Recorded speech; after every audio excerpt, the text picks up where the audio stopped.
Hi everyone. Welcome to new topic of altruistic nursing. This video includes various steps of sublingual route of administration and its advantages and disadvantages. Hi everyone. Sublingual administration is one of the easiest method of administration. This video is about important points to remember while administering sublingual medication and its advantages and disadvantages. So we'll go to the PPT.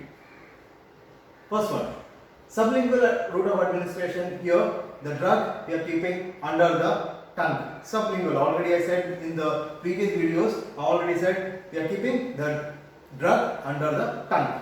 So there it is absorbed correctly, fully. So it is absorbed across the sublingual cavity. So it is already absorbed there. So the main important medication in medical we use nitroglycerin. Which is a vasodilator, which is a tablet most commonly used as sublingual. So there are different steps involved. So we are going to the next chart that is regarding various steps involved in giving or administering sublingual medication. Okay, so procedures of giving sublingual administration. First part is preparing. You are just preparing to administer sublingual medication. The first step, wash your hands. Okay, as what we always do. First, wash your hands. This should be done before and after administering the drug to prevent the spread of microorganisms and infectious diseases. And step 2, put on clean disposable glove if needed. Okay. And step 3, always double check that the medication is prescribed to be taken sublingually. Okay. Always a point you should keep remember in mind that always the nurse should check about the prescribed medication, whether it should be taken sublingually. For some tablets, even nitroglycerin, we are just giving as an oral medication or sublingual medication. So we should be very careful whether the prescribed dose of medication is given sublingual. That is the third step. Fourth step is always double check the frequency and dosage of medication prescribed. Okay, always keep in mind the frequency and dosage of medication prescribed. Okay, so that also you need to check correctly. Okay, so if you need to cut the pill on the fifth step, we need to cut the pill if necessary. Next is part 2. We are going to the administering part of the sublingual medication. So the step 1 is always make the patient sit right. Okay, sit upright position. The person is taking any medication should always be situated in the upright sitting position and before medication is administered. So always keep the point in mind. We should keep the patient in upright position. So that is the step 1 for administering sublingual medications. Next, step 2 is do not eat or drink when administering medication.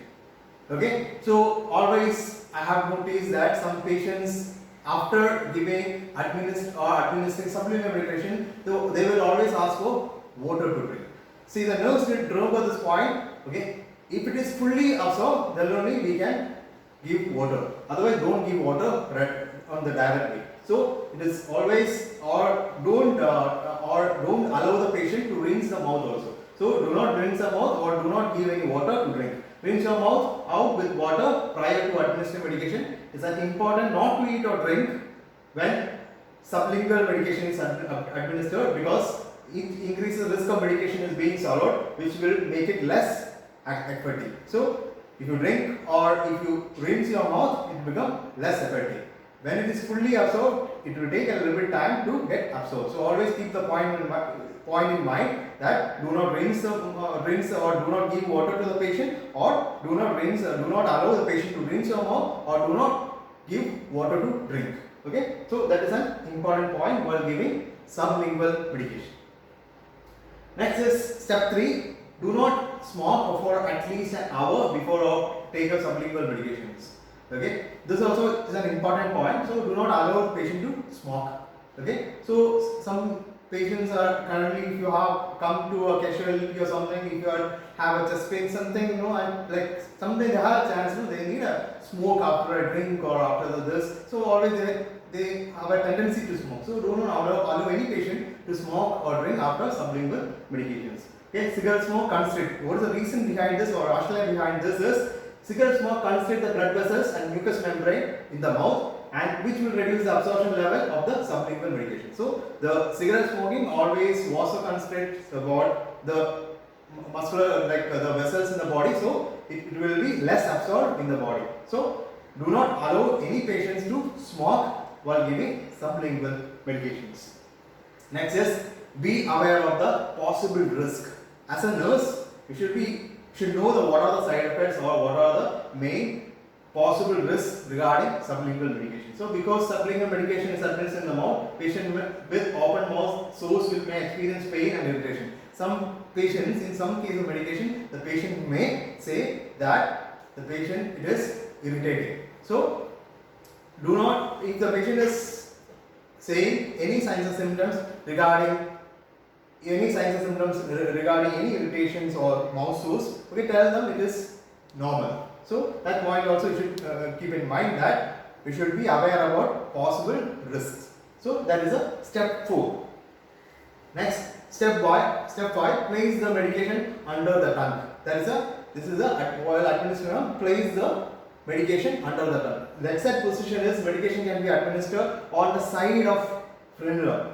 Frenulum is a part which is a separation under the tongue, so it should be kept under the tongue, okay, on the sides of the frenulum. The connective tissue that is under the tongue, that is called as frenulum, that we need to keep in the side of the frenulum. So tilt head forward to avoid swallowing of the medication. Always this point also you should keep in mind. Always they have a tendency, because normally as a manhood, always what we have a tendency, what we get in the mouth, we can swallow it. The tendency is a normal tendency of a human body. So do not tilt the head forward to avoid, okay, swallowing of the medication, so that it cannot be swallowed and it will be there, remain there, okay, and the nerve should be there till the medication has absorbed. So that is the other point. Okay, so always tilt the head forward to avoid the swallowing of the medication. Okay, always keep the drug in the side of the frenulum. Okay, that also is a step 5. Step 6, hold the sublingual medication under the tongue for prescribed length of time. Okay, we need to keep the drug under the tongue for a prescribed time of time until it gets fully absorbed. Okay, so that medication should be there under the tongue for the prescribed length of time. That is the step 6 to the step 7. Do not swallow the medications. Okay, that already we are given this point. Do not swallow the medication. Step 8. Wait before drinking or rinsing the mouth. Okay, this will ensure that the medication has dissolved completely and has had a chance to absorb into the mucous membrane. So always this point also you need that already we discussed. Okay, wait before drinking or rinsing the mouth. So first, when we are before giving the medication also, the nurse, is a responsibility of the nurse is to educate the patient regarding what are the things you should keep in mind after administering. So you need to educate the patient before or prior, so that the patient won't do any mistakes. So do not give or wait before drinking or rinsing the mouth. So we should educate the patient that, okay, do not rinse or do not drink water after sublingual administration. Okay, so that is the step number 8. So next we are going to the main advantages and disadvantages. Same like oral medication, okay, it is same like oral medication, only few points are different. Okay, advantages. It is used for local or systemic effect. Basically, sublingual administrations are basically used for local and systemic effects. Okay.